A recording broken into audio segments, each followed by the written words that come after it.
आज की कहानी है फूटे घड़े की कहानी। बहुत समय पहले की बात है।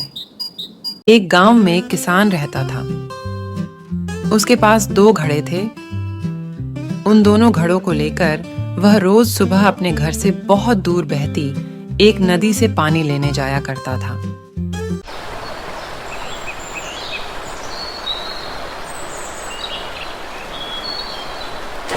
पानी भरने के बाद वह उन घड़ों को एक बांस की लकड़ी के दोनों सिरों पर बांध लेता और उसे अपने कंधे पर लाद कर वापस घर तक लाता था।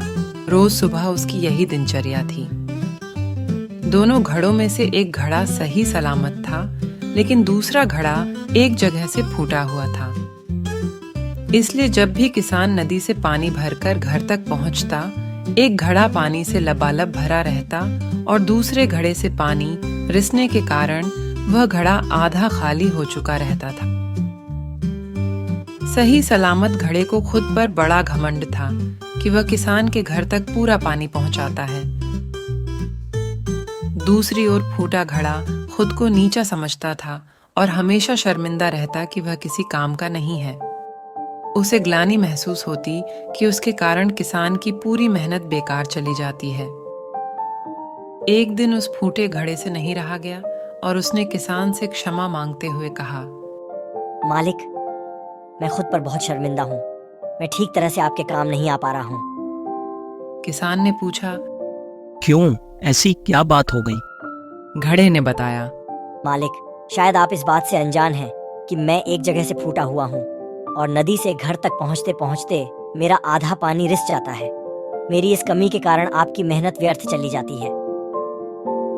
सुनकर वह किसान उस घड़े से बोला, बस आज नदी से वापस आते हुए मार्ग में खिले हुए सुंदर फूलों को देखना, तुम्हारा मन बहल जाएगा।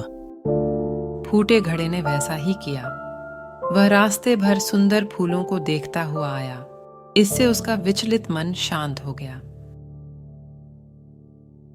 लेकिन जब घर पहुंचते ही उसने पाया कि वह पुनः आधा खाली हो चुका है, तो उस पर फिर से उदासी छा गई।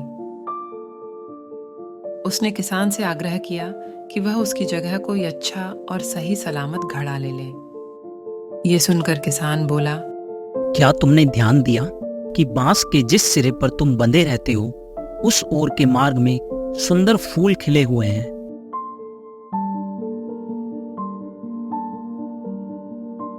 जबकि मार्ग के दूसरी ओर सूखी जमीन है। ऐसा नहीं कि मैं इस बात से अनजान हूं कि तुम फूटे हुए हो। यह बात जानते हुए ही मैंने मार्ग के उस ओर सुंदर और रंग बिरंगे फूल लगा दिए। जब मैं नदी से पानी भरकर लाता हूँ, तो तुम्हारे द्वारा उन फूलों को पानी मिल जाता है और वे सदा उस मार्ग को हरा भरा रखते हैं। तुम्हारे कारण ही वह मार्ग इतना सुंदर हो पाया है, इसलिए तुम खुद को कम मत आंको। ये बात सुनकर फूटे घड़े को महसूस हुआ कि मैं बेकार नहीं हूं, मेरा भी कुछ लाभ है। कहानी से सीख। इस कहानी से हमें यह सीख मिलती है कि कोई भी चीज बेकार नहीं होती। हमें उसकी अच्छाई को ढूंढकर निखारना चाहिए। मित्रों, हम सभी के अंदर कुछ ना कुछ कमी होती है, पर इन्हीं कमियों के कारण हम सबसे अलग हो पाते हैं। ये कमियां ही हमें दूसरों से अनोखा बनाती हैं।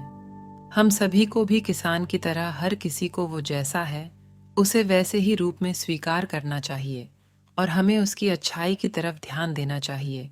और जिस समय हम ऐसा करेंगे, तब हमें फूटा घड़ा भी अच्छे घड़े से मूल्यवान प्रतीत होगा।